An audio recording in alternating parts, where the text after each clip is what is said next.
Republic Seafood aslinya gimana di sana? Republic Seafood kejadiannya ya itu mungkin bayangannya kayak cuman satu seafood yang pagi sampai sorenya itu bengkel, malamnya jadi seafood. Oke. Nah, kurang lebih kayak gitulah. Oke. Ya, kita waktu awal-awal itu tamu tuh udah nungguin 10:30. Waiting list tuh udah 50-an. Waiting list dengan seating segitu gede? Yes. Gila. Udah kena ini reviewer jujur yang masuk ke restoran-restoran. Well, dia udah sempat datang. Hah? Dia udah sempat datang. Serius loh? Datang dia. Damn. Iya, kebetulan ada gua di situ. Gua temenin dia, gua ngobrol sama dia. Meskipun di obrolan itu juga adalah dia ngungkit-ngungkit ya kan, kayak gua udah nggak di HW, terus dia bilang, "Sekarang makanannya lebih enak loh." Oh ya, gua bilang, "Ya good." Gua bilang. Iya, dia ada gituin gua. Serius. Gue bilang, oh ya good lah, gue bilang.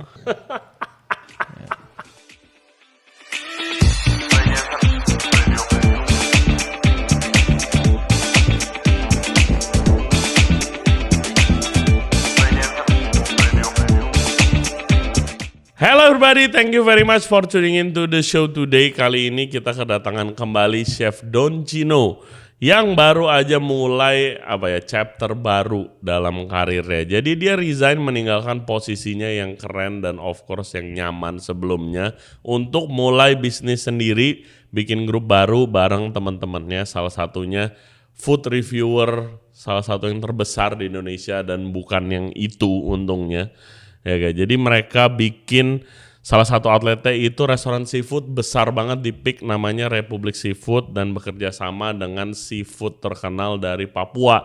Banyak seafoodnya justru dibawa langsung dari sana. Kenapa dia mulainya bikin seafood, bagaimana cerita dia mulai karirnya yang baru, merintis dari nol. Dan juga of course kita akan ngebahas hal yang lagi rame, yaitu reviewer jujur, nggak ada kelarnya. Semoga abis ini nggak ada mention lagi tentang reviewer jujur di Regency Radio Podcast atau di industri F&B selama-lamanya. Oke, hope you guys enjoy the show. Jangan lupa subscribe di Regency Radio Podcast di YouTube, Spotify, and all other podcast platform. Juga follow kita di Instagram dan di TikTok di Regency Radio. Please welcome Chef Don Chino. Enjoy the show. Hey guys, gue mau infoin ke kalian kalau Regency Radio Podcast lagi kolaborasi dengan Famfrits Indonesia. Mereka adalah produsen kentang asal Belanda yang menyediakan berbagai pilihan produk kentang beku. Untuk info lebih lanjut, kalian bisa cek Instagramnya di Famfrits Indonesia atau bisa ke websitenya di famfrits.asia. Oke. Hai yes. Chef Don. Halo Ray. Ya, apa kabar? Baru Como estas? No está mal. Oke. Kan ini lagi rame nih ya di sosial media. Yang mana tuh? Restoran lu. Kirain banyak soalnya yang rame nih di sosial media nih. Rame banget ya. Lagi rame banget. Dan nih. Banyak yang berhubungan dengan F&B ya. Iya. Gokil. Di mana ada masalah itu pasti ada saya. Pertama mau ngomongin Republic Seafood dulu. Oke. Baru belum lama buka, congratulations. Thank you Ray. Sebelum podcast udah ngebahas, rame juga, puji Tuhan. Iya, tapi lu diundang gak datang Ray. Iya, karena gue lagi buka restoran juga anjir di Kelapa Gading, konsultan. Tahu. Dan itu lu juga belum datang. Iya benar. Oke, jadi guys, Chef Don Chino mungkin yang belum tahu itu belum lama opening restoran seafood di Peak. Yes. Namanya Republic Seafood. Konsepnya apa ya? Live seafood, fresh seafood, dan nge-highlight makanan-makanan dari Indonesia Timur seafoodnya. Betul. Jadi kiblat bumbunya lebih ke Indonesia Timur. Apa sih bumbu Indonesia Timur? Ya sebenarnya kita sih menyebutnya supaya nggak susah di market ya, maksudnya supaya nggak susah dipahami di market, kayak bumbu Papua gitu aja. Ya basically bumbu Papua itu ya kayak bumbu kuning lah sebenarnya. Oke. Ya, jadi bukan kuah kuning loh. Ada juga, kuah ada kuningnya juga ada. Jadi basically bumbu paste buat bakarannya itu olesannya base-nya bumbu kuning lah. Oke. Gitu. Ya lokasi ada di Peak, check it out. Bentar lagi habis podcast kita mau ke sana juga. Yes, please. Congratulations. Thank you Ray. Thank you banget. Dan mungkin awal sebelum masuk lu buka Republic Seafood, gimana rasanya sekarang sudah beberapa bulan kerja buat diri sendiri lah bisa dibilang. Well, ya beda lah pastinya ya day to day-nya yang tadinya mungkin di bayangan orang-orang, sekarang udah jadi bos gitu, nggak kerja sama orang lagi ya kan, day to day-nya lebih santai. Betul. Bayangan orang begitu kan, kenyataannya tidak. Lebih berat. Yes. Tapi Jauh seenggaknya lebih. capeknya jelas lah, capeknya buat diri lu sendiri sih. Kalau Ya, begitu sih at least. ya itu ya udah pasti ya. Cuman somehow kan kayak tanggung jawab juga jadi lebih besar kan gitu loh. Dan karena tanggung jawab kita tuh bukan cuman soal kantong kita doang nih Re. Tapi apalagi di Republik Seafood sekarang kita punya staff tuh 160-an lah. Gede-gede sih bikin restoran. Ya karena emang bisnis modelnya kan. Ya, jadi kita bukan mikirin kantong kita doang, tapi gimana caranya kita mensejahterakan mereka juga yang ikut sama kita, kerja sama kita gitu. Dan ya tuntutannya adalah ya bisnisnya dari secara produk harus bagus supaya diterima market ya kan. Dan harus bisa rame tempatnya gitu loh. Karena ya kalau bisnis itu nggak jalan kan ya karyawan juga terancam kan gitu loh. Jadi ya tanggung jawab kita bukan cuman di kita doang lah sekarang gitu loh. Dan ya itu yang gua rasain sekarang sih. Jadi kayak Deg-deg ya setiap hari kita deg-degan lah, lebih deg-degan lah gitu loh. mau THR lagi. Untungnya baru deh. Iya, untungnya baru. Iya, jadi pro rate masih ya kan. THR-annya gitu lah. Masih pro rate. Gua mau track back dikit. Iya. Lu kan lama di Holy Wing, executive chef 4 corporate. 4 tahun. Posisi enak lah pasti kan. Yes. Salary juga pasti enak. Ya. Dan bertanggung jawab buat anak buah pasti banyak juga kan. Benar. Kedudukan oke lah. Biasanya kalau udah di posisi itu susah buat cabut terus habis itu mulai buka bisnis. Mayoritas begitu sih. Iya, Iya itu kan? benar. Karena berat kan buka bisnis kan dari nol nih. Bisa rame bisa enggak. Ya kan bisa sukses bisa enggak. Chance-nya justru tipis. Yes, Kalau lu mau betul. bilang sukses lebih banyak restoran buka nggak make it gitu. Kalau ngomongin statistik ya. Betul. Apa yang membuat lu memberanikan lu buat gua gambling aja nih sama diri gua sendiri. Sebenarnya bukan gambling sih. Lebih kayak pertama pertimbangan gue adalah gue pernah mention ini di kontennya Edwin Gastronusa ya. Maksudnya selama gue tuh selalu memplanningkan diri gue per 5 tahun gitu loh. Oke. Per 5 tahun. Jadi kayak dulu dari zaman let's say track back ke belakang lah ya. Gue 5 tahun gue pertama kali kerja di kitchen. Dan ketika gue suka sama dunianya, gue udah mesti punya plan gitu. 5 tahun ke depan nih gue harus ada di posisi apa waktu itu. Oke. Sekarang gue misalkan cook. Oh berarti 5 tahun ke depan at least gue ada di posisi chef de party atau junior sous chef lah gitu. ya kan. Gue udah selalu memplanning dan itu harus gue achieve gitu loh. Oke. Kalau gue nggak achieve berarti ada yang salah nih dari gue. Either salahnya di gue atau salah di tempat gue berada. Nah dulu gue mikirnya gitu. Oke. Ya sekarang kan sampai gue ada di titik gue menjadi corporate chefnya di HWG. Nah gue punya goal juga dong gitu loh. Di grup itu gue punya goal waktu itu. 5 tahun lah ke depan nih gue melihat diri gue jadi apa nih di sini gitu. Dan ya ada goal yang menurut gue nggak ngelihat di tahun kelima tuh bakalan gue dapat gitu loh. Karena menurut gue kalau gue targetin 5 tahun, di tahun keempat harusnya gue udah bisa ngelihat nih.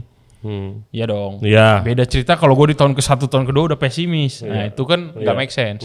Di tahun keempat kan mostly udah kelihatan gitu loh. Ya ternyata ada goal yang gue nggak, menurut gue kayaknya gue nggak bisa dapet. Belum achievable lah di sana. Makanya lu ganti. Ya jadi sebenarnya bukan gambling sih. Tapi kan gambling, lu nggak ada duit bulanan yang pasti dulu waktu awal-awal seenggaknya. Ya waktu lagi ngerintis toh. Ya kalau itu kan kalau kita ngomongin financial itu loh maksud gue finance-nya, gambling finance karena itu yang paling berat kan. Ya kalau financial sih harusnya udah gue amankan ya. Maksudnya ketika gue memutuskan itu gue udah tahu gitu loh. Setiap bulannya gue punya expenses tuh berapa gitu dan itu udah gue proyeksiin gitu loh. Ya ibaratnya kalau gue cabut dari HW berarti expenses gue harus gue tekan gitu. Makanya ya bisa dilihat di sosial media gue juga gue nggak pernah lebih jarang nongkrong. Iya, nggak jarang nongkrong dan jarang belum ada jalan-jalan ke luar negeri gitu loh ya kan. Ya karena memang ya sesuai periodnya aja, sesuai periodnya aja. Jadi ya kita kan bergaya sesuai kantong kita lah ya kan. Betul. Kita jangan ya mungkin orang mikirnya wah gua dulu di HW ya kan, gua bisa dapat duit lebih terus di sosmed juga konten, apalagi kalau udah ngelihat ada brand gitu ya kan. Ya itu poin plus waktu itu aja gitu loh ya. Sekarang kan gua aim yang lebih besar gitu. Jadi gua lebih mending ketika gue dapat uang lebih sekarang, malah gue investasiin gitu loh di ya instrumen-instrumen investasi yang gue mainin lah ya. Bukan gue mainin lah, yang gue investasikan gitu maksudnya. Nggak ada investasi main-main sih. Main-main ya. Iya, salah ngomong. Oke. Nah. Tapi lu dari dulu emang lu udah imagine pengen bikin grup gitu, restoran grup. Ya namanya bisnis sebenarnya grup ini kan lahirnya juga awalnya iseng-iseng ya. Gimana lahirnya? Ya maksudnya tuh iseng-iseng, investasi iseng-iseng guys. Ya bukan investasi iseng-iseng sih, maksudnya karena kita kayak teman main ngumpul-ngumpul, terus akhirnya yuk bikin F&B, bikin iseng-iseng, ternyata jalan gitu ya kan. Ya cukup memuaskan, akhirnya ya kita mencoba untuk scaling bisnis ini lebih gede gimana. Nah, terbentuklah grup yang sekarang gitu loh. Oke. Grupnya sih belum ada nama, tapi baru ada nama PT-nya gitu. Iya, jadi seenggaknya restorannya kan sudah beberapa tapi. Iya, jadi ya kita ya udahlah kita fokus kembangin grup ini gitu loh. Yang awalnya kita kira ya kita semua kita bertujuh nggak nyangka bakalan segede ini juga gitu. Dan ya Tuhan kasih jalan ya. Ya udah kita bersyukur aja gitu loh. Lu partneran sama Next Carlos kan? Yes, benar. Gimana partneran sama salah satu food content creator terbesar di Indonesia? Yang pasti sibuk juga jadwalnya. Se-involve itu gak sih di dalam apa? Standar makanan, mungkin rasa atau marketing di handle dia pastinya. Gue sih cukup impress ya sama effort yang dia tumpahin ke grup ini. Menurut gue dia juga punya sense of doing this business sih. Maksud gue kayak dia tuh benar-benar mikirin juga gitu loh. Lu tau kan maksud gue banyak. Iya gue paham. Kayak deket sini tuh ada beberapa restoran yang kayak ini restoran Indonesia terus ada foto artisnya begini di depan. Ya, itu si artis itu nggak tahu menau lah pasti soal operasionalnya gitu kan. Jadi gini, gue tuh udah ngelihat sisinya dia ini tuh sebelum terbentuknya grup ini sebenarnya. Jadi kalau lu tahu dulu dia bikin brand namanya Gedebuk ya. Ya pernah dengar. Jadi dia bikin kayak ayam gedebuk gitu. Terus gue udah ya karena kita teman, dia juga sharing lah tentang bisnisnya. Dia juga ada nanya-nanya sedikit ke gue, ini gimana sih Don kalau gini. Nah dari situ tuh gue udah ngeliat ini orang nggak cuman gue pick awalnya ya gue sama mikirnya kayak artis mah taunya paling brandingan dia doang gitu di belakangnya. Sebagai BA lah, brand ambassador. Operasionalnya orang lain yang ngurusin gitu. Dan ternyata enggak gitu loh. Nah, si Next apalagi di grup ini ya, gue ngelihat dia tuh lumayan bener-bener into this business banget lah gitu loh. Kayak dia tuh punya visi yang dia tuh nggak tahu gimana cara nge-reach-nya gitu loh. Untuk dapetin visi itu gitu ya. Dengan adanya gua yang memang dari awal karir gua di F&B kan ya gua mencoba untuk menafsirkan apa yang dia lihat, terus ya gua bikin sistemnya gitu loh. Ya kan. benar. Ya so far sih kombinasi ini menurut gua bagus banget ya. Bahkan kayak di brand-brand yang lain pun kan di grup gua ada gudeg mercon Bupri gitu. Dan itu tuh bener-bener stylenya tuh kayak apa ya, kayak orang amatiran banget lah gitu loh yang baru ngejalanin F&B sebenarnya. Stylenya ya. Cuman ya maksudnya kayak ya udah dia bawa si Bupri ini, suruh Buprinya masak, jualan gitu loh. Oke. Tapi secara sistem kalau pandangan kita kan, lu harus Lebih sistematis. Iya, lebih sistematis. Biar bisa ke-track semuanya, barang, Yeah. barang sisa, inventory, Yes, food cost. Ya, Nah ini tuh enggak Oke. di Bupri awalnya. Ya karena sekarang gua udah 100% ke grup ini. Lu rapiin. Jadi gue ngerapihin lah Iya, gitu loh. betul. Sedikit-sedikit. Tetep lu gak bisa memaksakan ibu-ibu UMKM ini untuk ke sistem profesional di kitchen gitu loh. Lu gak bisa memaksakan harus langsung berubah drastis sistemnya. Nggak bisa, kayak ntar gini, nggak produknya bisa. ganti. Ya karena mereka tuh kayak resipi ya. Mereka tuh gak ada resipi. Ya literally cuman ibu-ibu yang setiap hari bikin gudeg, tangannya udah ngukur sendiri gitu loh. Gula merahnya berapa, bumbu ininya berapa, bawang putihnya berapa, bawang merahnya berapa. Tapi gitu. kan kalau request pesanan pasti kan melalui sistem dong. Iya, jadi sekarang tuh translate-nya caranya adalah ya udah Bu, Ibu misalkan bikin gudeg. Total belanja gudeg kita bikin satu market list. Oke. Ya kan? Dan jadi berapa porsi tuh? Jadi berapa ntar disitu. ketahuan. Lu ngambil overall itunya. Jadi gue caranya tuh kayak gitu. Oke. Lebih kayak gambaran besarnya gitu. Betul. Dan ngetesnya pun end produknya udah rasanya udah sama atau belum nih gitu.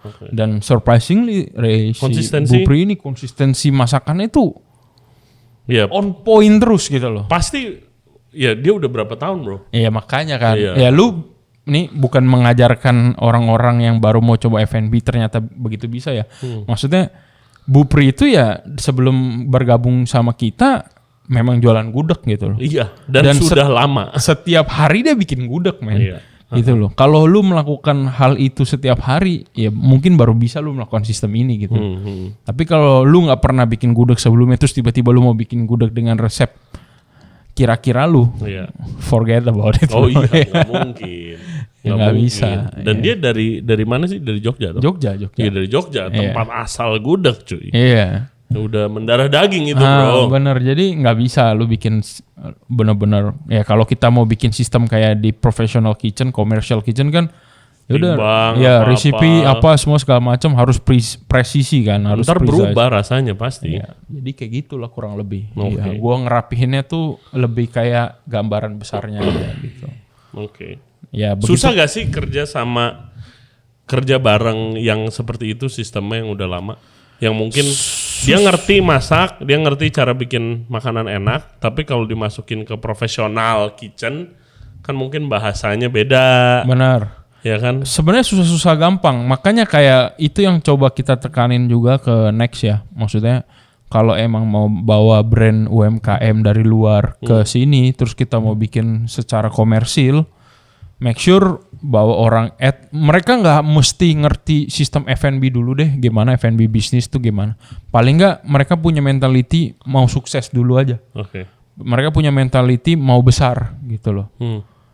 Karena kalau skill bisa dipelajarin deh gitu loh. Kalau soal ini gimana? Pertanyaannya, Nah, mungkin bisa jadi challenge. Hygiene misalnya. ya itu udah pasti mereka masak ya sesuai ya hygiene-nya ibu-ibu gimana sih? Ya kan kayak mikirnya ya udah yang penting nih barangnya nggak kotor, bersih ya kan dimasak ya kayak nyokap lu atau nyokap gue masak lah gitu atau nenek gue masak gitu ya kan. Iya kayak dulu, gitu dulu loh nenek bikinnya. gue tuh inget sering banget kalau ngiris tuh di lantai sambil duduk, Iya, kupas. Gue iya. bilang jangan kotor gitu kan. Ya kayak gitu. Diajarin lah. Kayak gitu kita ajarin gitu. Kayak kita kan kalau gudeg ya, kita udah siapin central kitchen.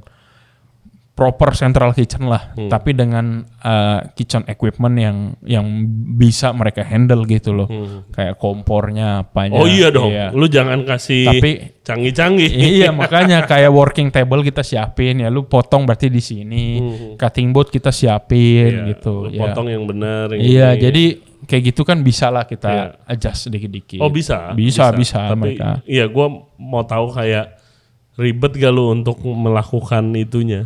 Mereka sih percaya sama gue ya, maksudnya karena mereka tahu label gue, background gue itu memang seorang professional chef, jadi ya mereka mikirnya kan pakemnya itu di gue gitu loh, jadi apa yang gue direction dari gue tuh ya berarti yang benar gitu.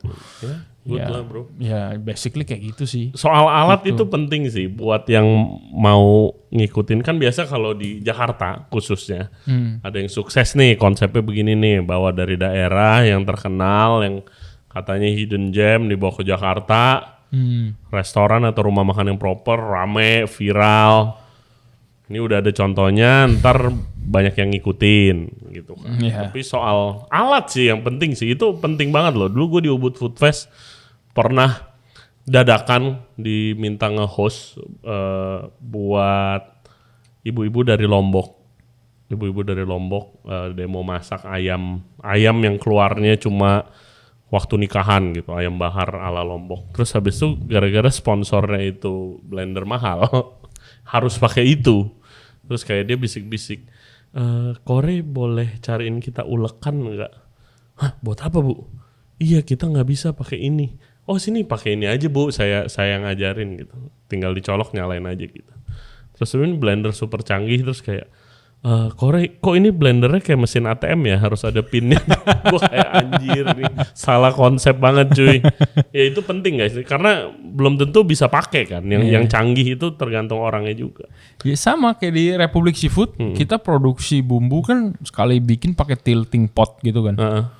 Tilting pot itu 200 liter. Yang gede guys. Iya, yang gede banget gitu loh. Jadi ya sama kayak si Civero, owner Republic Seafood yang di Sorong.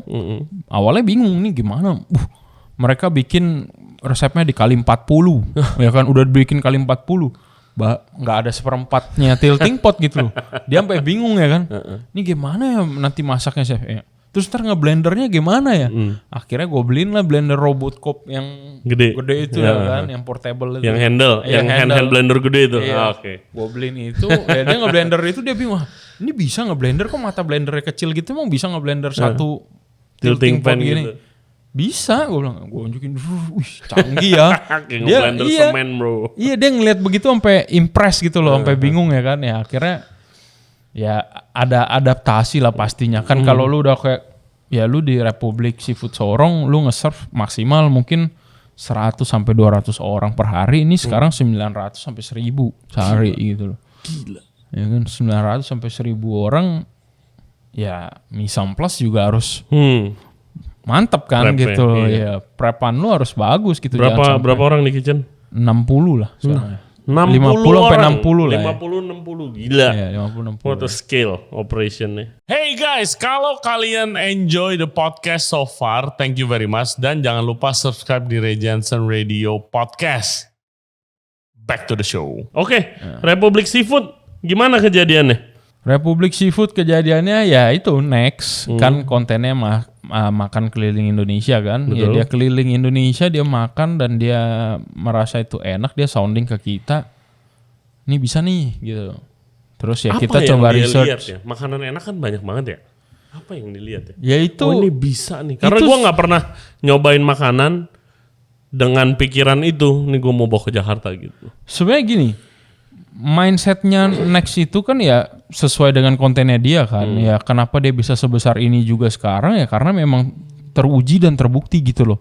Semua rekomendasinya dia tuh ya based on preference-nya dia gitu.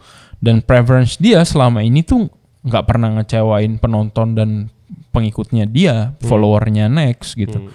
Ya berarti kan memang taste bud-nya si Next emang bisa diterima di market gitu loh. Nah dengan itu ya dia makan Republik Seafood di Sorong itu dia juga merasa itu enak. Ya udah, ya kita juga percaya sama taste bud-nya dia gitu loh.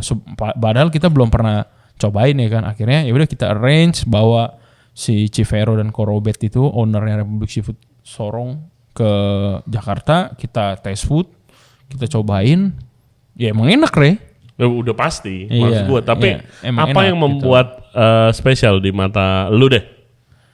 Di mata gua sebenarnya sih ya yang akan jadi spesialnya storyline ya udah pasti ya. Storyline. Which is penting. Ya storyline sekarang kan ya mungkin kita bisa bikin produk bagus, restoran tempatnya bagus, tapi kalau lu nggak bisa jualannya juga sama aja gitu. Ya menurut gue spesial Republik Seafood ini storyline yang dibangun sama Next itu juga bagus banget gitu loh. Ya dengan konsep Next punya visi mau bawa UMKM ke Jakarta dikemas ulang jadi sebuah restoran proper aja udah bagus gitu loh secara storyline. Banget. Ya kan secara storyline. Ya tinggal gimana kita ngematengin di operasional. Aslinya gimana di sana? Di sana tuh restoran seafood besar atau? Di sana itu mungkin bayangannya kayak cuman satu mungkin kalau lu tahu seafood yang pagi sampai sorenya itu bengkel, malamnya jadi seafood. Oke. Nah, kurang lebih kayak gitulah. Oke. Iya. Nah, by the way, si Korobet itu tadi buka bengkel gitu juga, spare part, toko Korobet spare part. siapa? Ownernya Republik. Oh, ownernya Republik Seafood yang di Sorong. Iya, jadi dia tutup spare partnya, dia buka seafood gitu. Oke. Jadi kurang lebih kayak gitulah. Oke, dari situ ya. Scale-nya ya. Nah, seafood itu kan tergantung banyak sama kualitas produk. Benar. Freshness. Ya lu kalau pakai seafood Papua mah pasti top lah kalau fresh ya. Itu kan? benar. Dan gue dulu pernah hampir dapat konsultan restoran seafood di Sorong. Terus gue udah sampai masa kayak rapiin ceoges. Dia restorannya rame, tapi yang itu, yang kayak tadi kita bilang nggak pernah ada food cost, nggak pernah ada sistem. Nah terus begitu anaknya take over, dia nyari restoran konsultan buat ngerapiin, nggak ganti resep. Terus habis itu gue lihat ya udah food cost nggak punya chef. Oke, harga barang lu deh gue lihat. Ya harganya murah banget anjir di sana kan. Murah banget, Rey. Gila. Seafood di sana murah banget. Gue lihat yang paling, karena gue suka makan kepiting bakau guys. Kalau di sini di restoran tuh ya 300 lah. Iya. Per sekali makan 350 gitu. Itu juga bukan yang gede-gede banget. Di sana kayak per kilo harga jual. Per kilo 45. Anjir, belinya kan itu mah tinggal ngambil gitu kalau di Papua. Iya, emang source seafoodnya di Papua tuh memang murah-murah banget. Dan kualitas top lah kalau lo ngambil di sono dan masak di sono. Benar sih, itu benar. Makanya itu juga yang kita coba kan. Kita coba bawa beberapa source seafoodnya dari Sorong langsung. Kita kirim by container gitu. Gila anjir. By container. Iya, kontainer 20 feet. Berapa ton? Fullnya itu sebenarnya bisa 14 sampai 16 ton tergantung apa yang lu taruh ya. Ya kalau kita kemarin sekali kirim tuh 14 ton. 14 ton itu rahang tuna Ya gitu. campur rahang tuna. Anjir 14 Rahang ton. tuna kan ini gue disclaimer dulu ya itu tuna collar actually. Iya, tuna collar kan. Iya, cuman kan di sini bahasanya rahang kan. Sebenarnya kalau rahang kita translate kan joe. Iya, tapi Joe nggak ada dagingnya, bro. Iya, maksudnya makanya kita Oke. ini karena memang di sana namanya rahang tuna. Takutnya ntar dikira kan penonton-penonton yang si pinter-pinter kan banyak banget gitu. Si paling pinter. Enggak kan gitu. udah diem itu yang itu. Ingat itu bukan rahang tuna ya kan. Rahang tuna tuh Joe ya. Ya paham Pak, paham Iya. gitu. Namanya emang rahang tuna. Cuman emang dari sananya ini kan dari Manado ya sebenarnya. Makanan ini kan ya, di sananya dinamain rahang ya, kita cuman mengadaptasi nama itu aja. Iya, gua rasa lu nggak perlu klarifikasi deh soal penamaan rahang tuna, bro. Pork butt aja adanya di shoulder bukan di pantat. Ya, cuman kan tetap lah, maksudnya ini edukasi juga kan untuk mungkin yang selama ini salah menafsirkan dikira rahang tuna itu beneran rahang gitu loh. Iya. Ya ini kan Collar. sekalian edukasi gitu. Kerahnya. Iya, itu Nggak pakai baju tapi punya kerah, ya kan. itu kan tuna collar, terus kayak dada tuna. Dada tuna tuh apa sih? Dada tuna tuh sebenarnya belly, cuman belly yang tuna belly. deket fin bawah. Jadi kan kalau di pabrik potong tuna itu dia mau buang isi perut, kan nggak dibelah gitu doang, Rey. Tapi dipotong langsung dari fin bawah tuh. Oh, Gitu. oke. Nah, yang dipotong itu trimingan itu yang disebut dada tuna dijual. Sebenarnya Oh, itu otoro bukan otoro bukan. kan kalau otoro kan udah pas bagian belly-nya kan. Ini benar-benar trimmingan buat Oh, ngebuka bawahnya itu dar. isi perutnya itu loh. Jadi Iya, dibuang semua tuh sama dia shred gitu. Dia potong buat buang isi perut kan. Nah, jadi itu sebenarnya trimmingan. Ya basically dada tuna, rahang tuna itu sebenarnya barang-barang trimmingan lah. Yang nggak kepake lagi sebenarnya. Iya, Cuman ya karena ya memang dari dulu Indonesia tuh terbiasa dengan hal itu kan. Makanan-makanan yang olahan makan sisa. iya, kan? makanan Sisa. yang dibuang gitu ya kan dijadiin olahan lagi ya. Iya.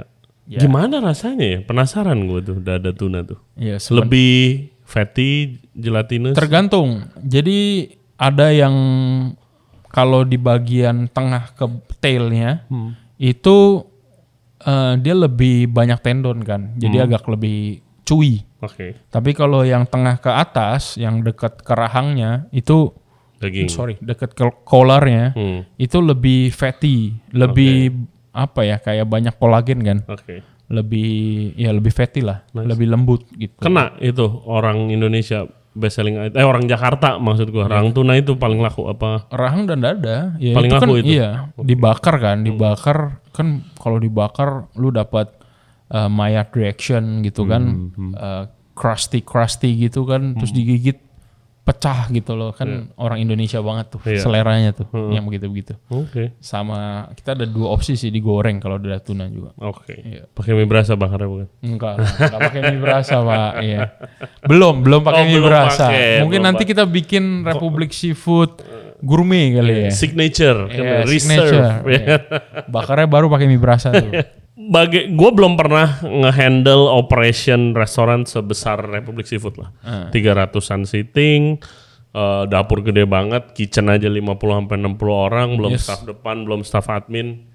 Gila, ya kan? Kenapa kalian pilih konsep seafood sih?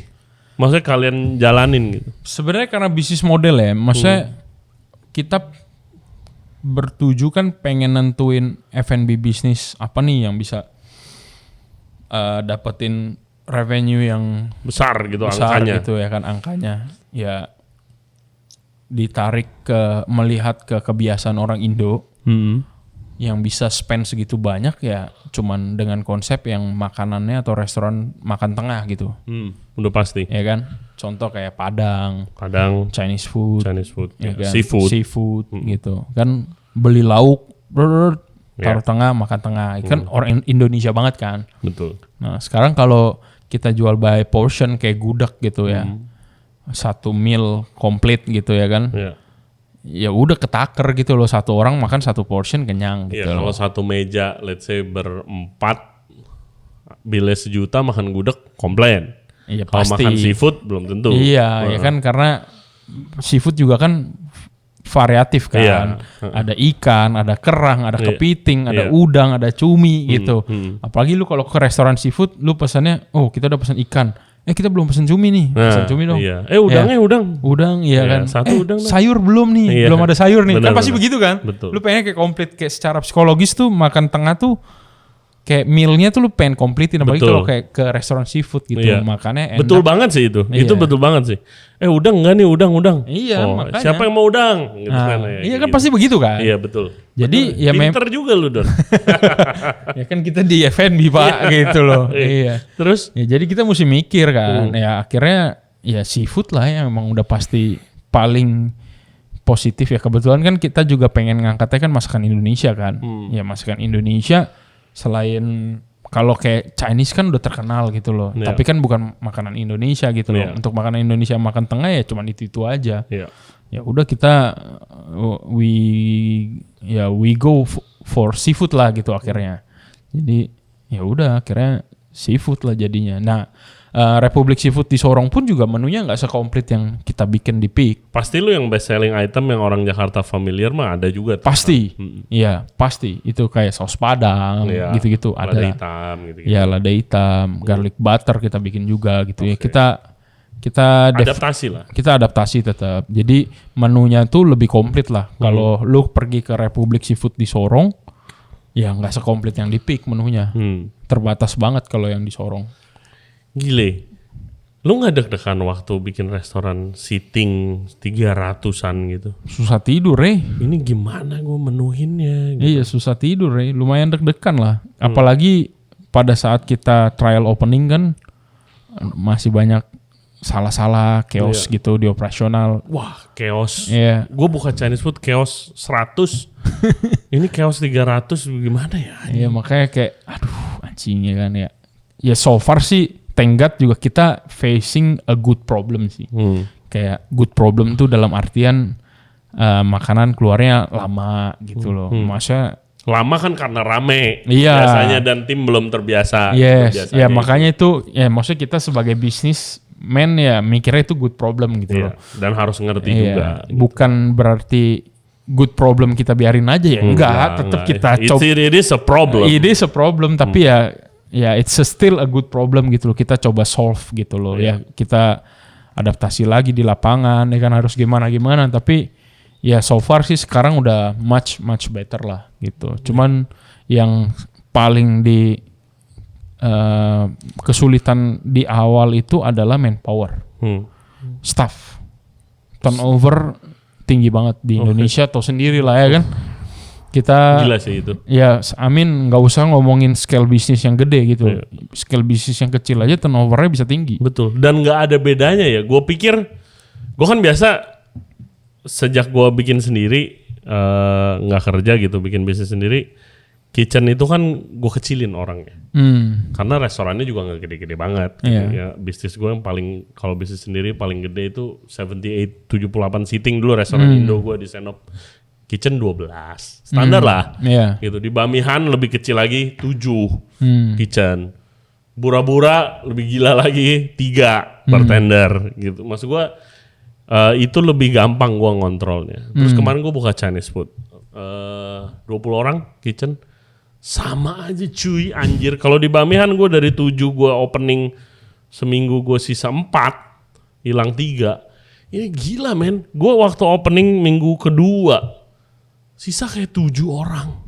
Dari 20? Iya. Ya sama. Ngilang. Gila ternyata semua lini emang begitu aja. Muntaber tuh terjadi di semua scale bos. Iya. Muntaber tuh terjadi. Gila, pasti terjadi. Gila loh bener-bener loh coy. Iya. Kayak gue opening tuh kitchen 40 ya awal. Muntaber almost half. Iya.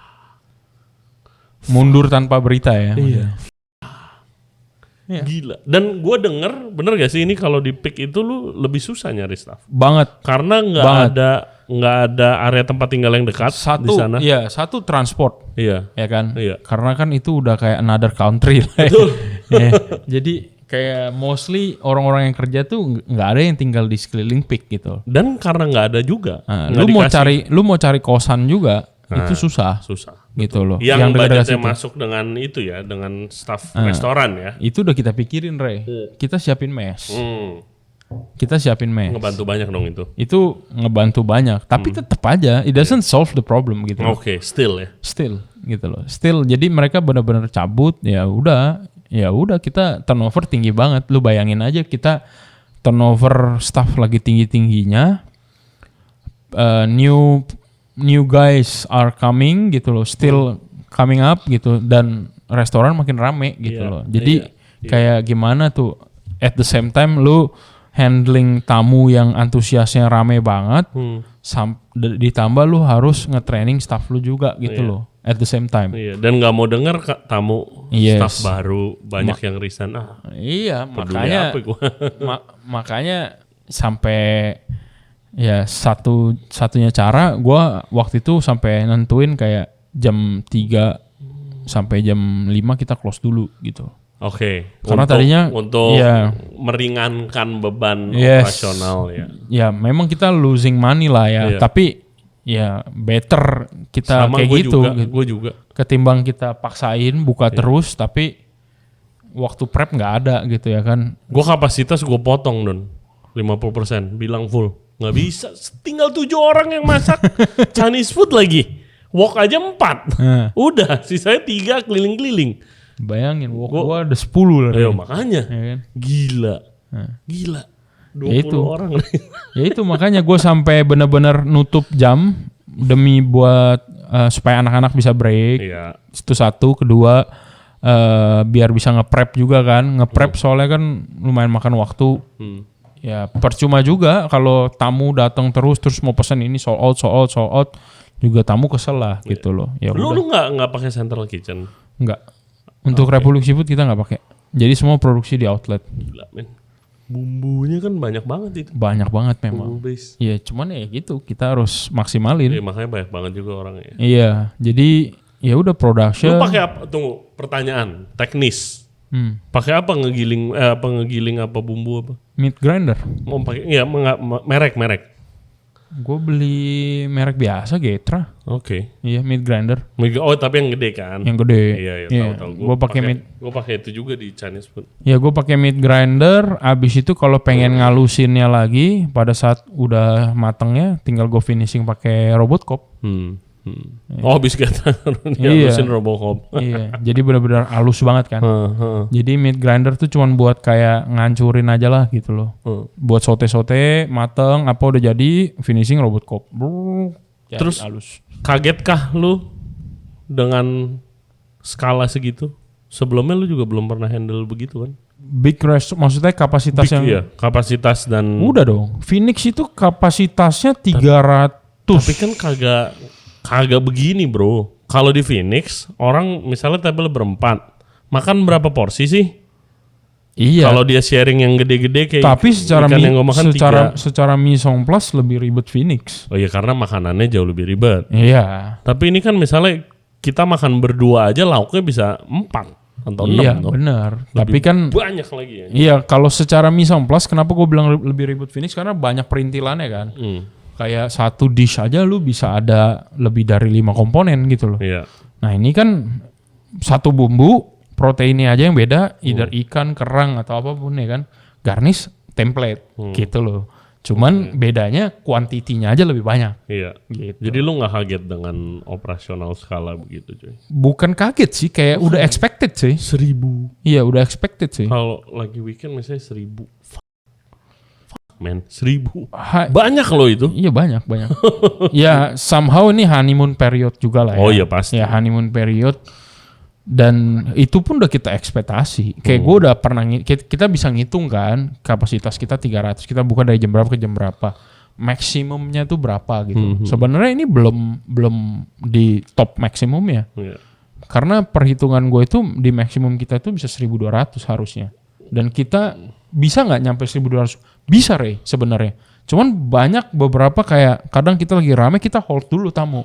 Oh iya dong. Kita nggak paksain. Iya. Gitu. Daripada operasional collapse tamu kecewa. Sebenarnya, makanya goal gue adalah gimana caranya kita bisa nampung 1200 dulu nih.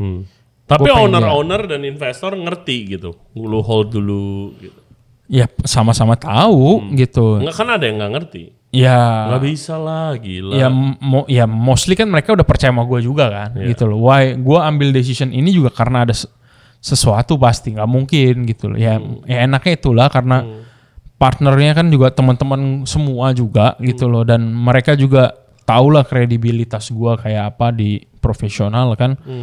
Ya gue kalau ambil decision sesuatu juga pasti mereka paham. Dan kebetulan kan partner gue yang di ops juga kan, di ops kan bukan gue gitu loh.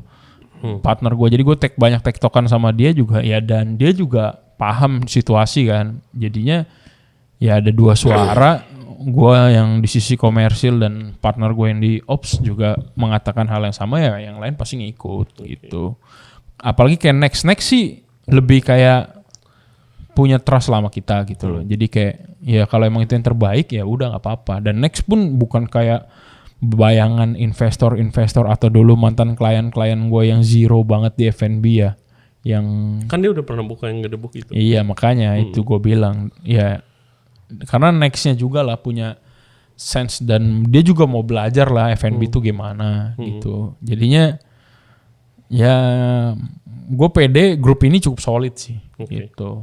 Rada bertolak belakang nggak sih reviewer punya restoran? Ya kalau dari cerita next mungkin dia takut, kadang ada orang yang mikirnya bias ya. Kayak tapi kan kembali lagi gitu loh. F&B yang kita bikin ya bukan cuma sekedar hype gitu loh, tapi Ya kayak gudeg lah, maksudnya udah 2 tahun nih sekarang. Kalau ngomongin hype, harusnya hype-nya udah lewat. Oh iya. Tapi honeymoon period pun juga udah lewat gitu loh. Tapi sampai sekarang masih survive gitu loh.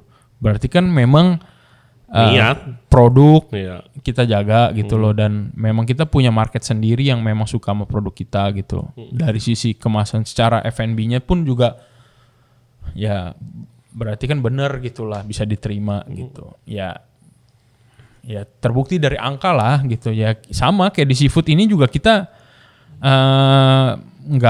nggak mau cuman jual hype doang, ya beneran mau jualan produk, mau bener-bener bikin F&B place yang bener gitu loh, yang serius lah. Siang tuh ngisi restoran seafood. Yes, Ngisi ya? ngisi. Gila.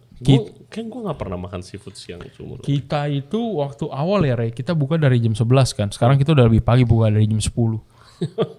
Kita waktu awal-awal itu jam 11, tamu tuh udah nungguin dari jam 10 Ray.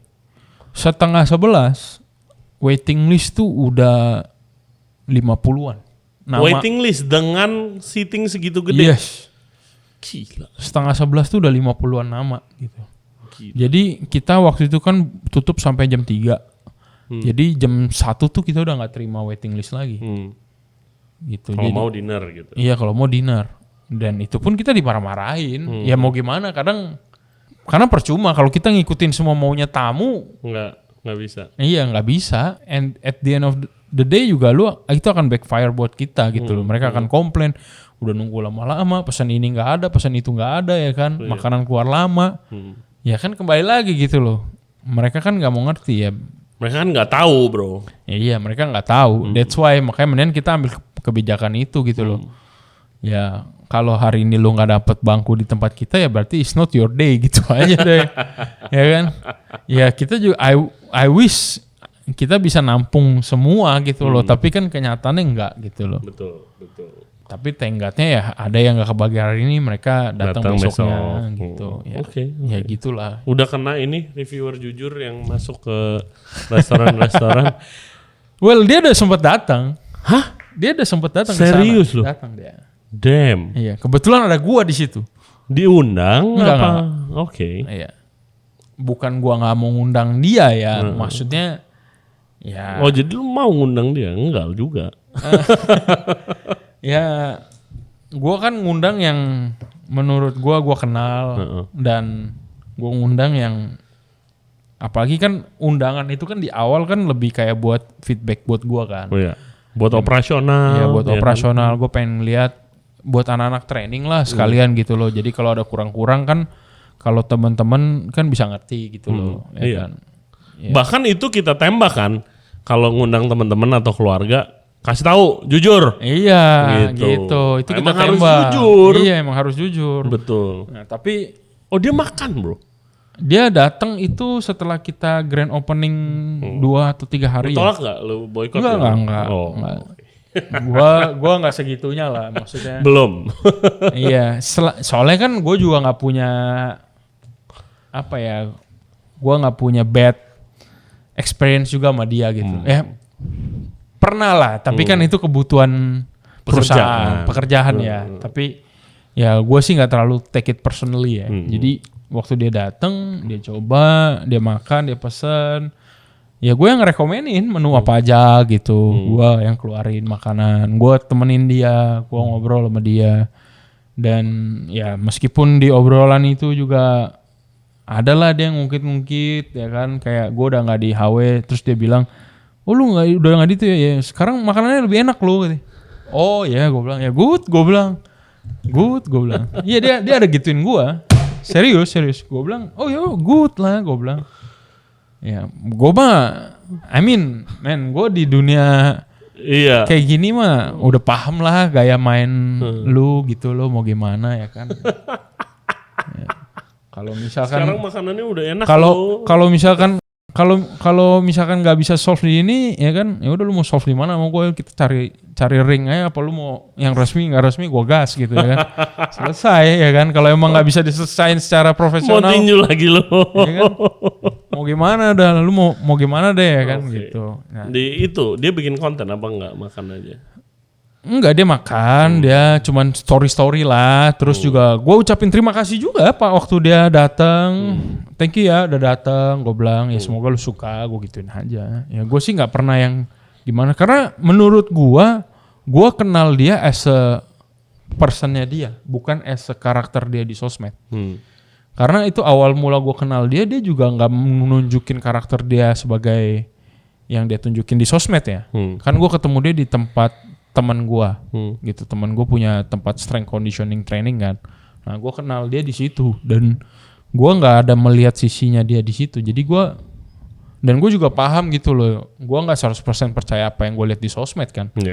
Ya dia begitu pasti ada maksud tertentu gitu loh, ya kan. Jadi gue nggak pernah terlalu take it personally gitu loh. Nah terus lu gimana lihat fenomena ini naik lagi? Gue pikir setelah tinju Dan sama-sama cuan, udahlah gitu kan.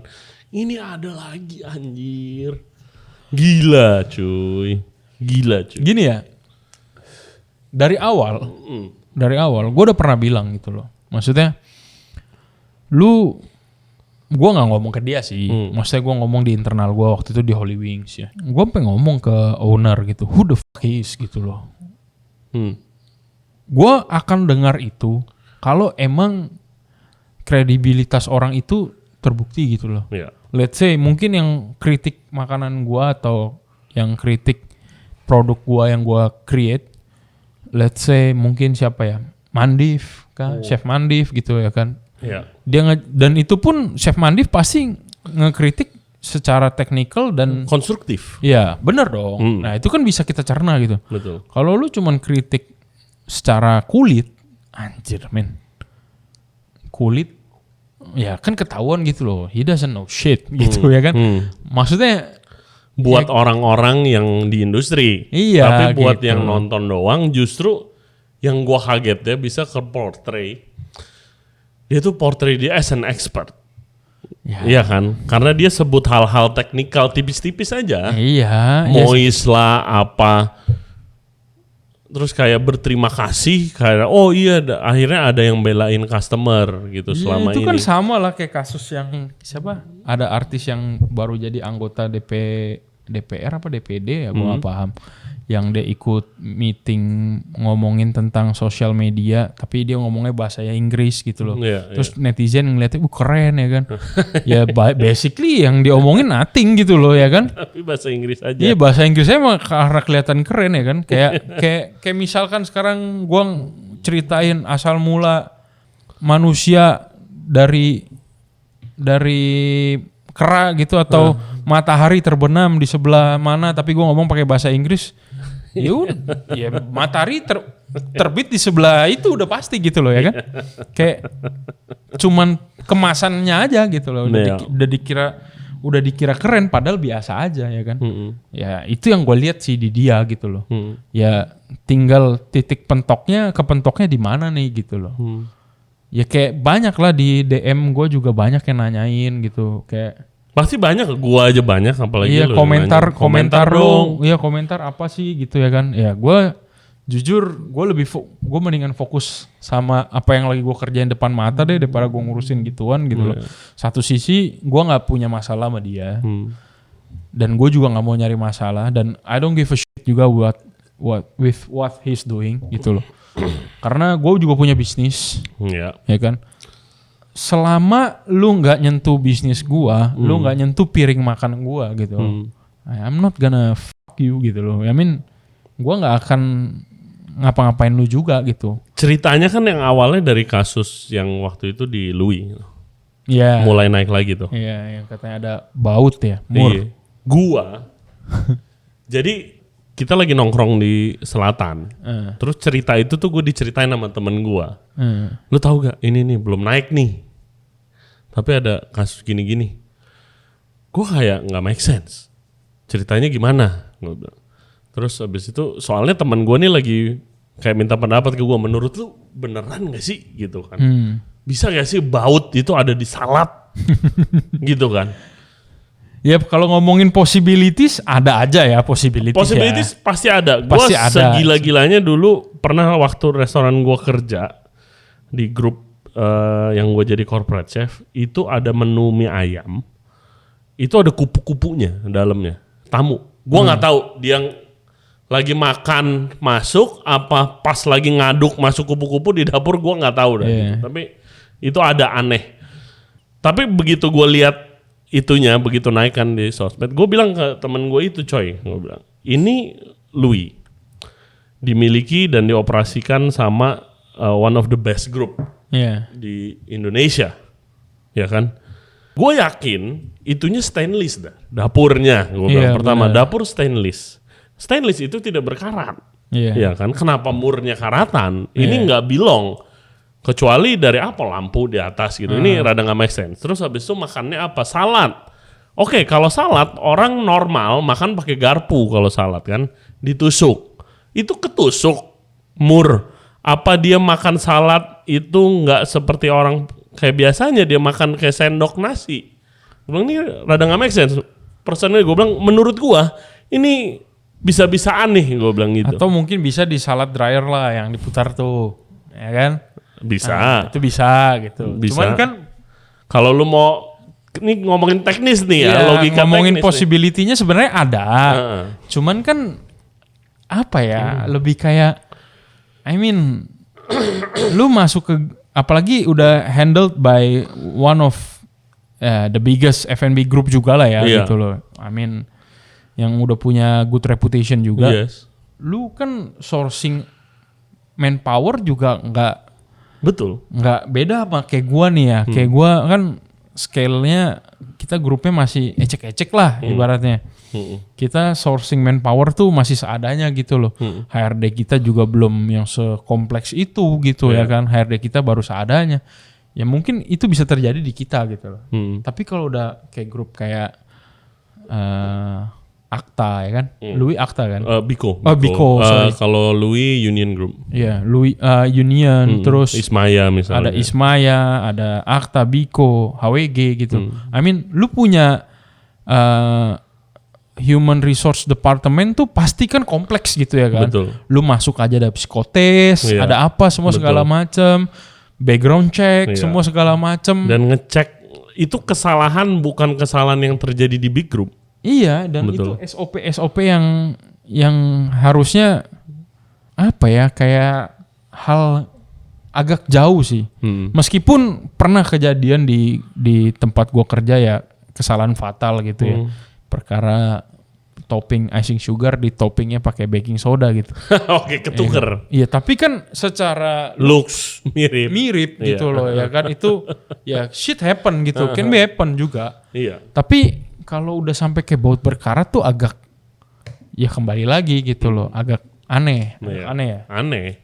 Masalah lu waktu ngetos salad juga masa ya ada kelontang gitu. Masa lu ngetos normalnya kan pasti di bowl stainless kan. Betul. Oke, lu punya apa? Wooden bowl misalkan. Bowl ya. Kotak. Iya, masa nggak kedengeran kan? Iya, itu dia. Maksudnya gue udah bilang kayak menurut gue kayaknya ini fake bro gitu. Iya. Tapi setiap gue nanya orang yang di grup kayak di grup B, gue kayak dia semuanya udah kayak males lah, gue males ngomongin itu, males lah, udah panik tuh satu itu gitu. Tapi begitu dia naikin kontennya, gue kayak anjir, itu gue udah feeling anjir, dia nyentil orang yang salah nih, mulai ada itu. Zaman dulu yang waktu sebelum tinju-tinju itu, kalau dia mungkin nyentilnya orang grup-grup yang belum besar. Iya. Grup-grup yang belum besar. Begitu udah kesini, ya anjir, gue bilang ini nyentil orang-orang salah. Ntar suatu saat disikat gitu kan, dan kejadian juga. Itu sebenarnya ya bom waktu. Gue udah prediksi itu sih. Maksudnya selama kalau lu emang masih dengan konsep lu yang seperti itu. Karena sebenarnya gue paham maksudnya dia tuh apa ya? Maksudnya secara di luar dari yang pemerasan dan lain-lain itu ya. Maksudnya let's say pembelaannya dia lah kenapa dia begitu di konten. Gue paham sebenarnya tujuan dia. Oke. Apa? Ya maksudnya kayak ya dia mau menjadi konsumen yang vokal gitu loh untuk ngerapihin kayak bisnis owner bisnis restoran yang nakal apa segala macem. Ya menurut gue fine aja gitu loh. Tapi kadang ada beberapa cara metode penyampaian lu yang mungkin mesti lu benahi, tapi kan dia memilih untuk tidak peduli itu gitu loh. Iya.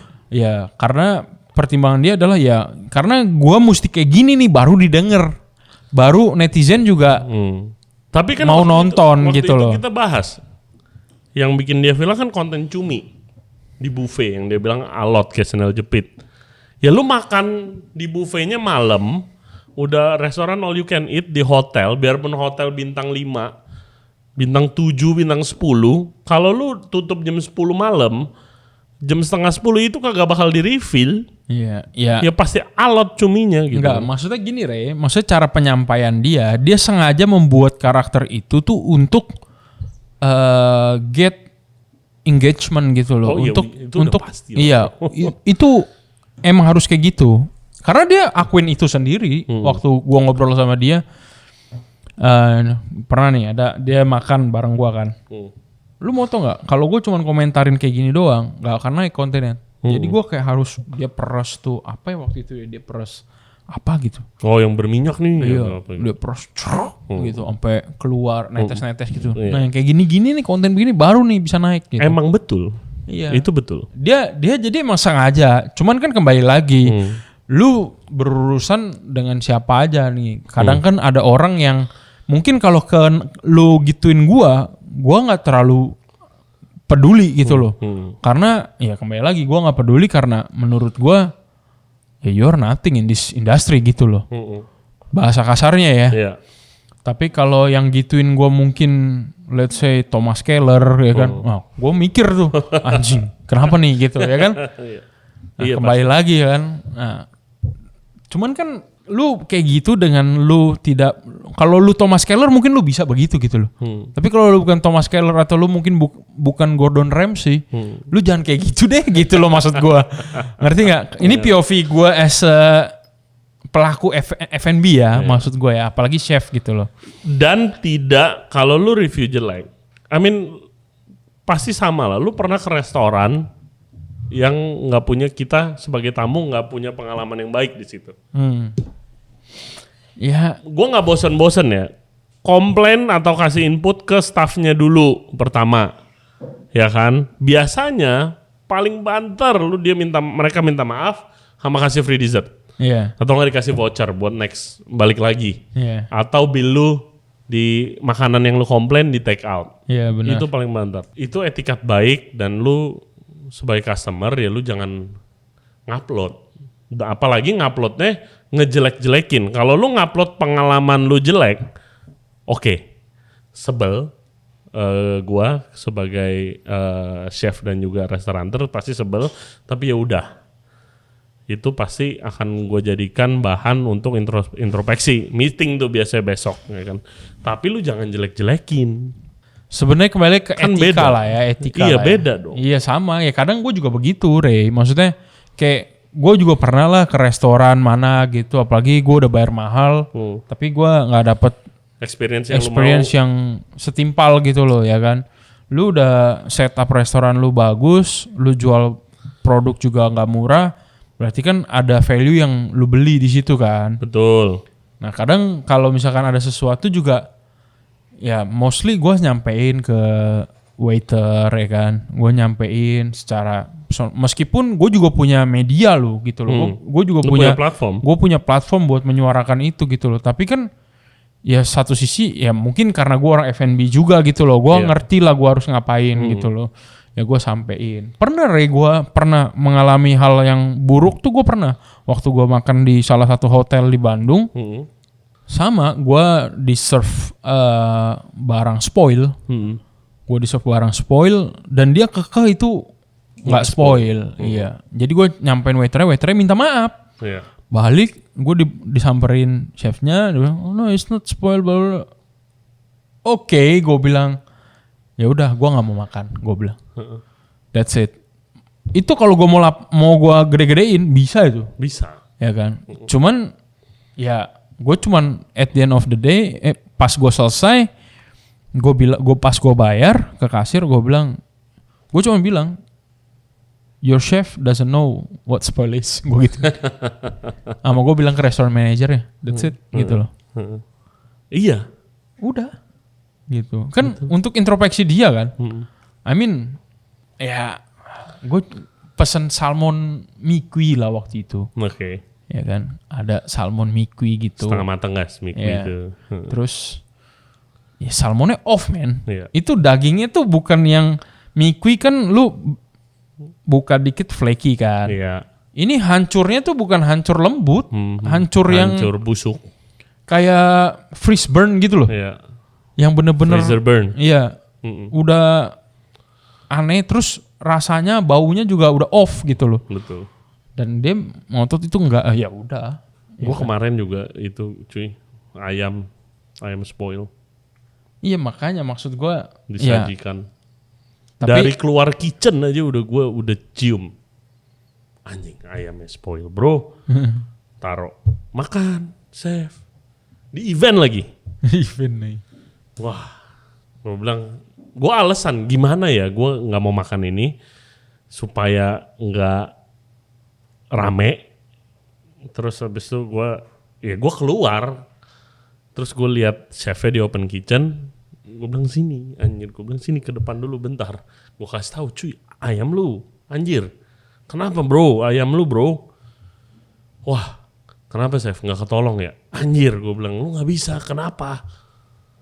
Oh dia ceritain lah ada miskom, mestinya salah informasi, jadi lama di luar nggak masuk itu. Gue bilang ya anjing jangan sajiin cuy.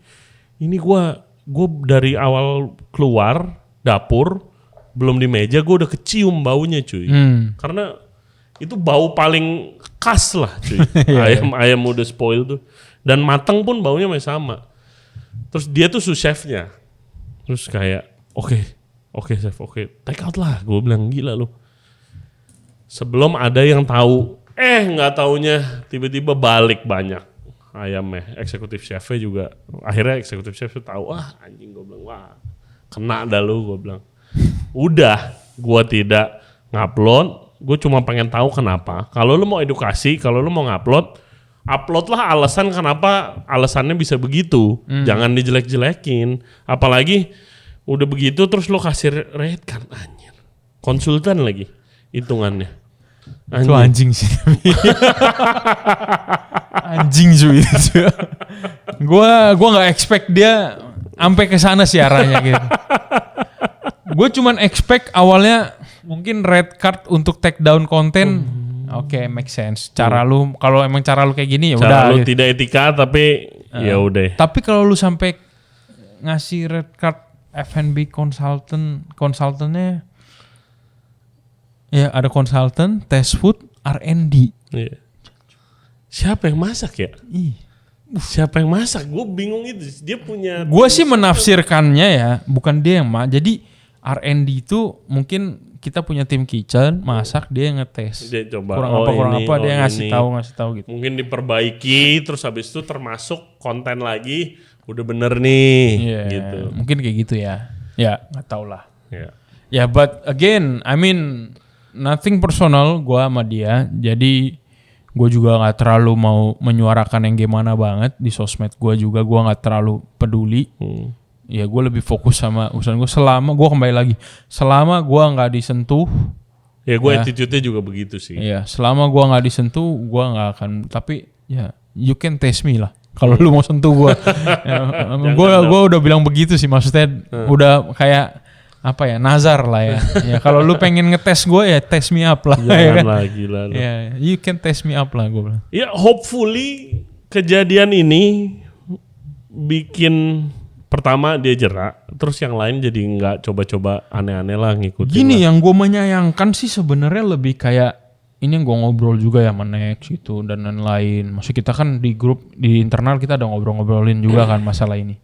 Sebenarnya yang gue sayangkan itu dengan caranya begitu, itu kayak ngasih inspirasi, ide kreatif untuk orang-orang yang tidak bertanggung jawab, Ray.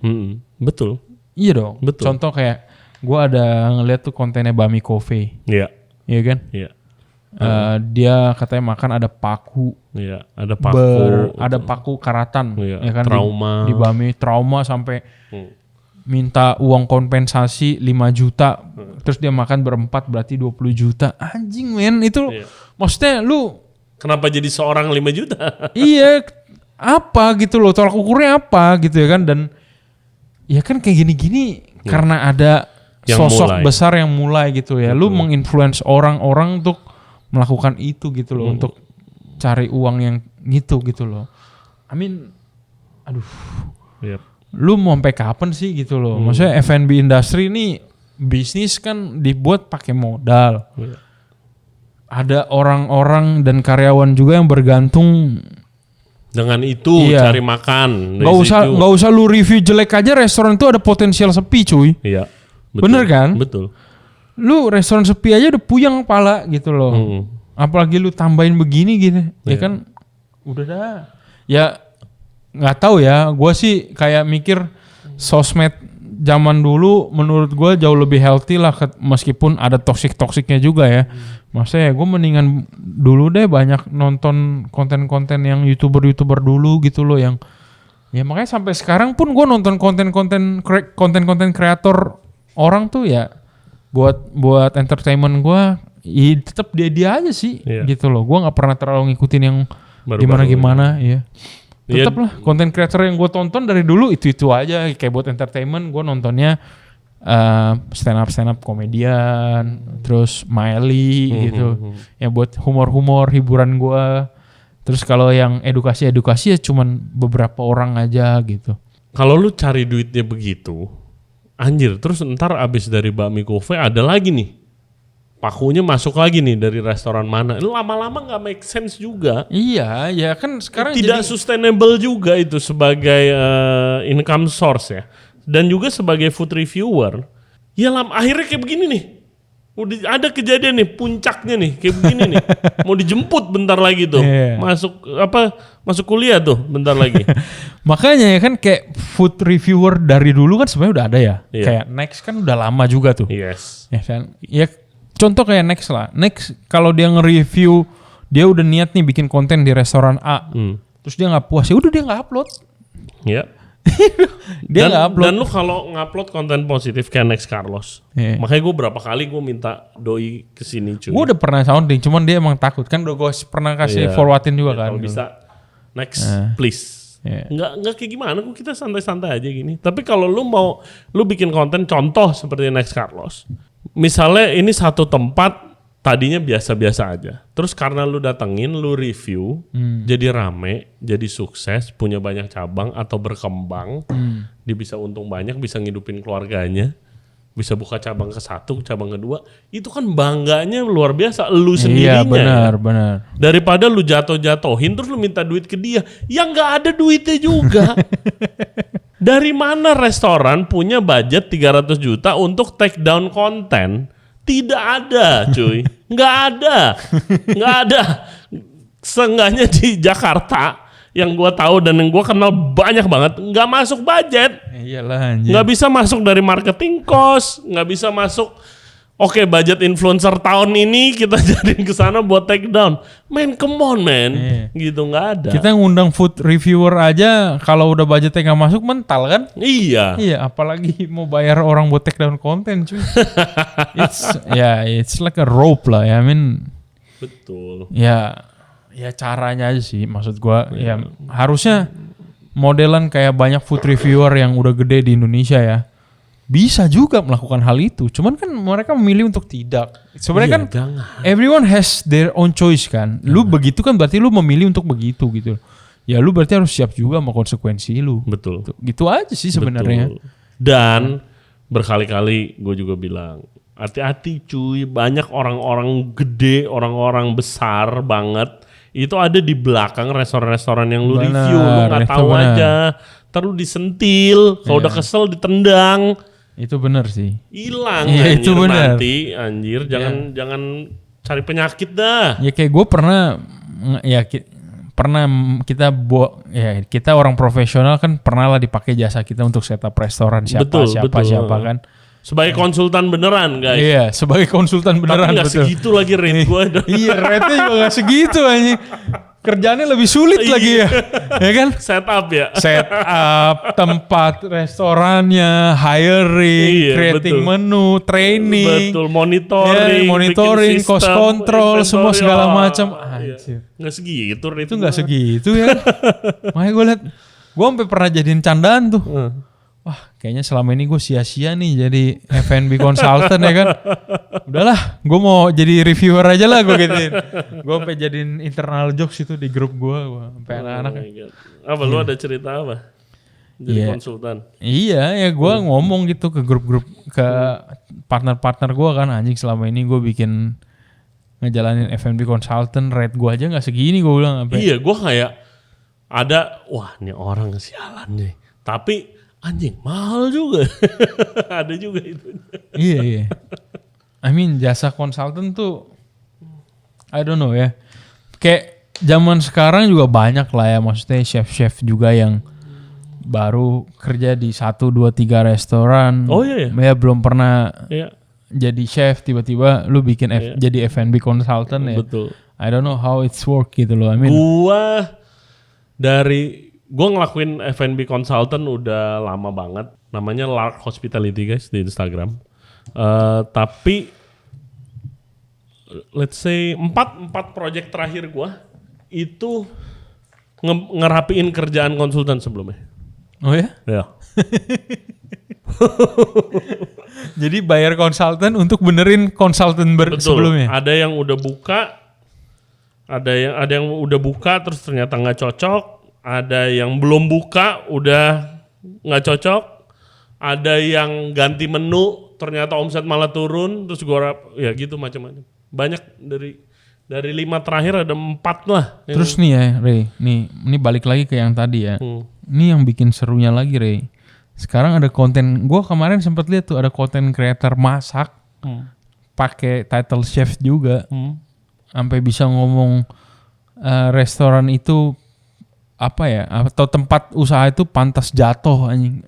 Ini udah mulai nggak bener nih gue bilang. Iya. Ya kembali lagi ya, karena ada yang menginfluence lah ya. Iya. Maksudnya lu konten creator masak, lu terus ikut-ikutan nge-review ya, mau riding the wave lah ya kan.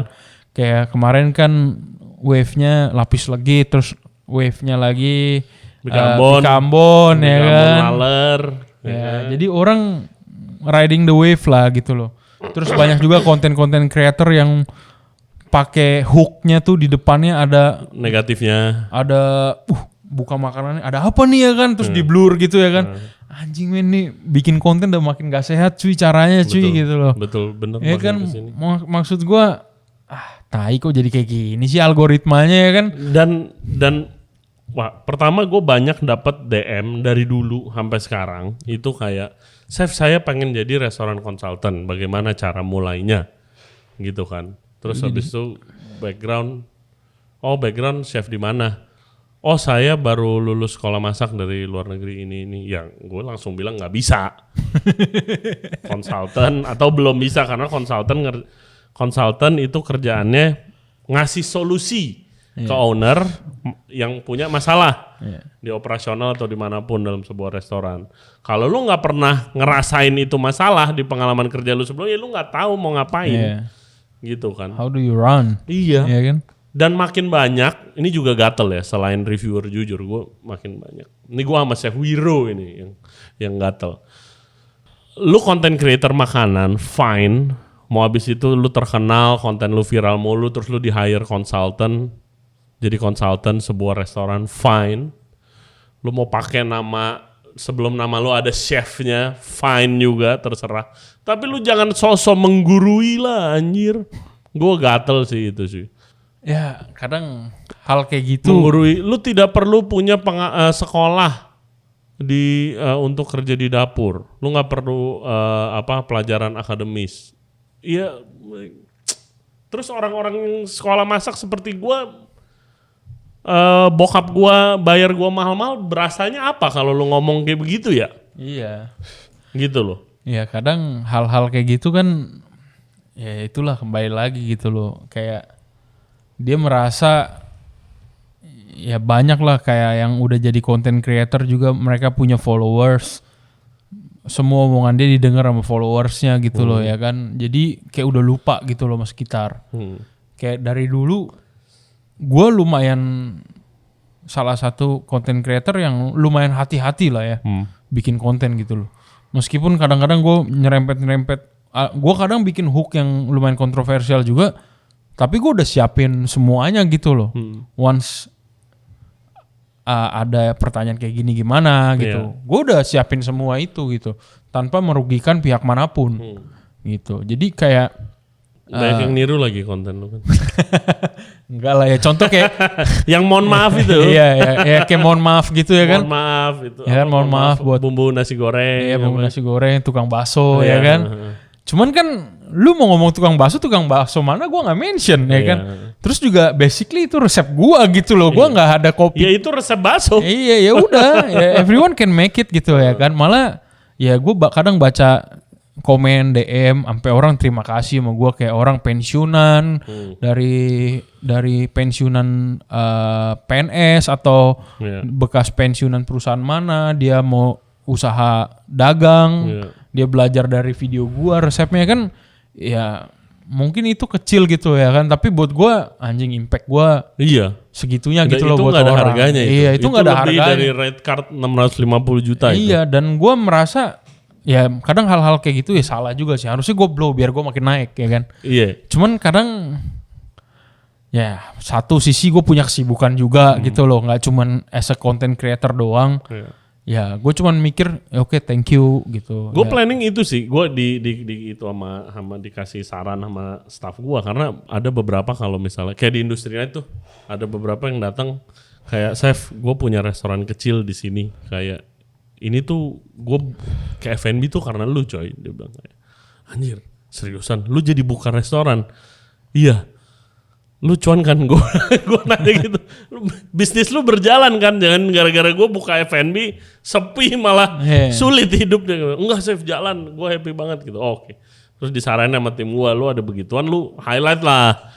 Gitu kan. Lu juga harus bro. Iya. Gue sih kedepannya mungkin abis ini gue coba compile komen-komen itu, gue jadiin konten untuk mengcounter situasi yang lagi genting ini. Situasi negatif ini gitu. Iya, gue sebenarnya kemarin udah sempet mau bikin konten itu sih. Jadi kayak lu harus bikin konten yang supaya apa ya, menyehatkan bikin hubungan yang lebih harmonis lagi cuy antara reviewer dan itu cuy. Ini gue lagi coba ngegodok ya sistemnya mau gimana. Gue lagi pengen coba bikin program karena lagi genting situasi kayak gini. Riding the wave gue tuh in the different way gitu loh. Gue pengen kasih jasa konsultan gratis ke UMKM atau F&B bisnis. Nah, cuman kan gue lagi mikir nih sistematisnya gimana nih gitu loh, jangan sampai malah menyulitkan gue juga gitu ya kan. Nah kayak ya satu sisi bukan ini non profit campaign yang gue mau bikin, tapi kayak ngebantuin orang aja gitu loh. Instead of ada review jujur itu ada loh gitu loh content creator yang masih eksis gitu, yang masih punya etiket baik di sosmed gitu loh. Karena ya gue selalu nekanin sih ke beberapa viewer gue, ya jangan 100% percaya apa yang lu lihat di sosmed. Betul. Even itu konten gue gitu. Ya kan kadang kita bikin konten juga kan ada tujuan tersendiri gitu loh. Ya kan kayak gue nge-share resipi, ya kadang nge-share resipi udah bulet, udah pakai gramasi semua segala macem.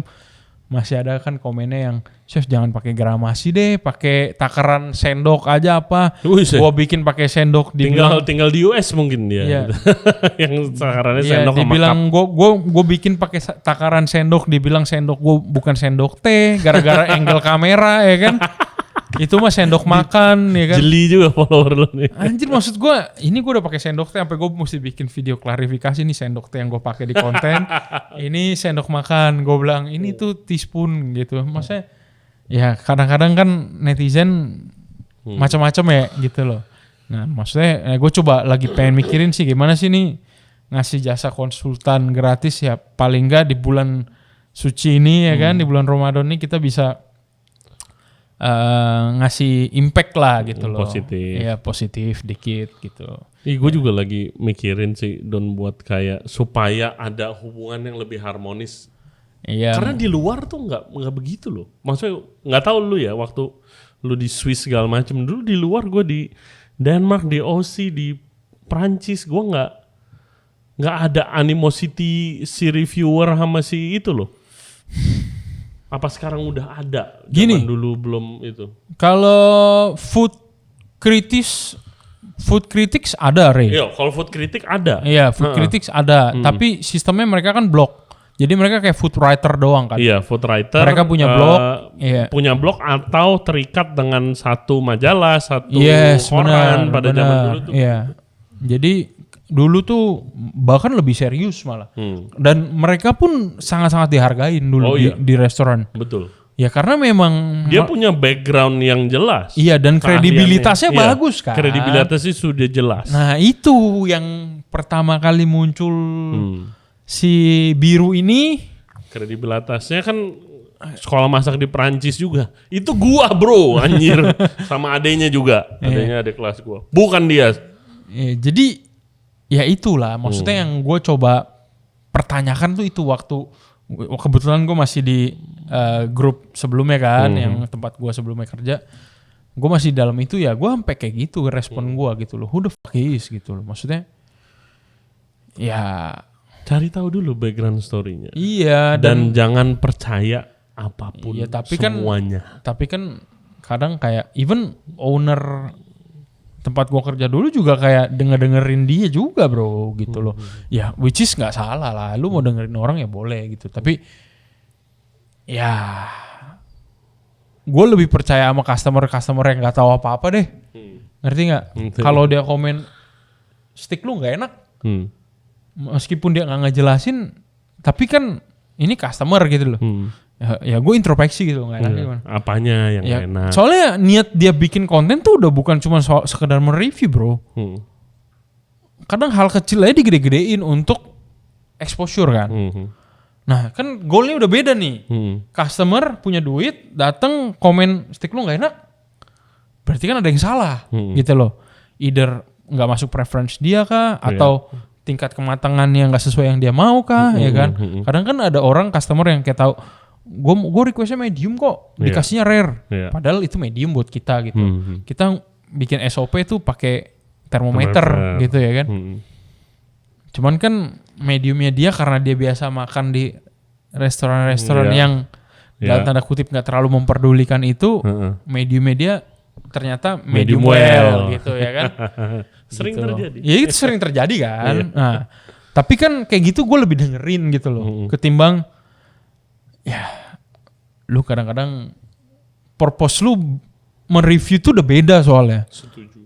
Udah bukan apa bukan ya? untuk suggest orang pada kesini, tapi untuk ngenaikin profesi lu aja. Iya benar. Egois. Benar. Dan kan kayak dulu kita punya food critics di luar ya.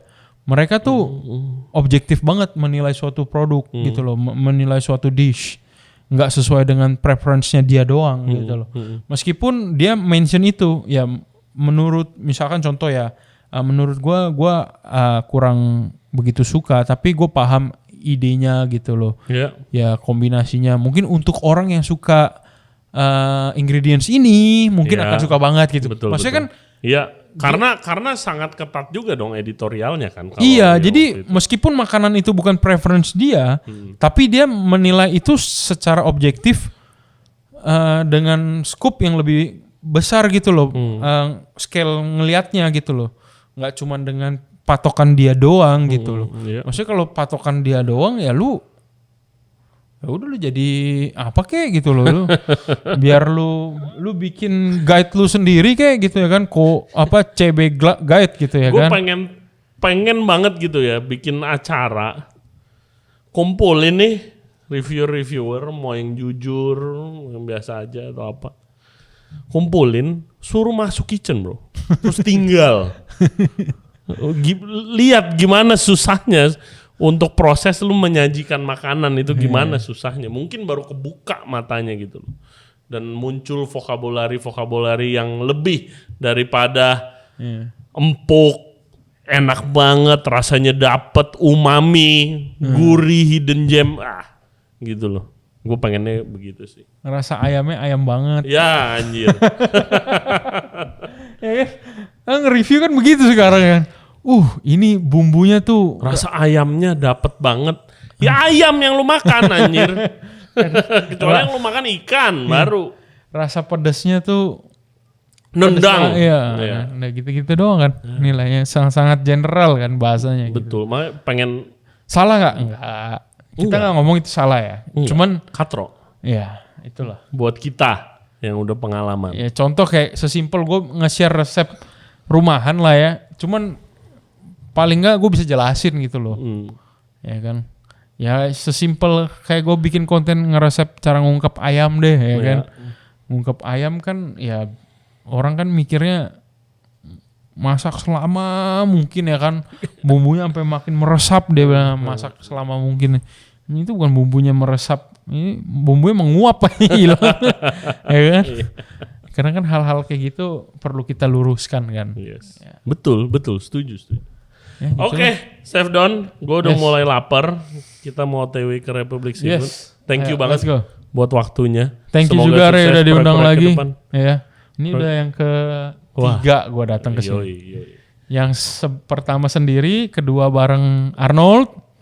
Bareng Arnold. Lu pernah enggak? Lu pernah bareng Philip juga? Podcast akhir tahun, inget yang 2,5 jam. 4 kali berarti gue ya. Iya. Dan masih banyak lagi. Dan masih banyak lagi. Iya 4 kali berarti. Congratulations. Thank you.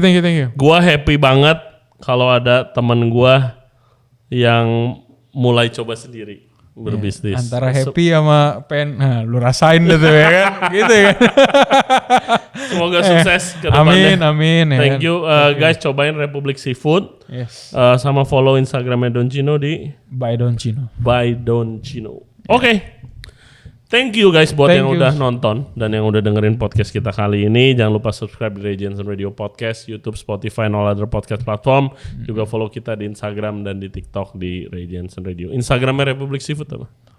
Republik Seafood. Oke. Stop konten-konten negatif soal F&B cuy. Kita udah cukup sulit tahun ini. Udah capek lah bener. Udah capek. Lo habis COVID, udah berdarah, sekarang muncul lagi begini. Aduh. Anjing. Cukup lah.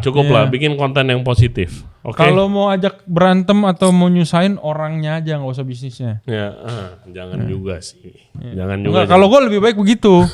Lu nggak senang sama gue, lu cari gue gitu. Jangan rusak bisnis gue gitu. Yoi. Paling nggak tinju biar cuan lagi gitu. Mau nggak pakai tinju juga nggak apa-apa. Sekarang begitu aja, udah pukul-pukulan aja udah selesai. Oke, gua mau ke Republik Seafood sekarang. See you next time guys. Bye. Bye, thank you.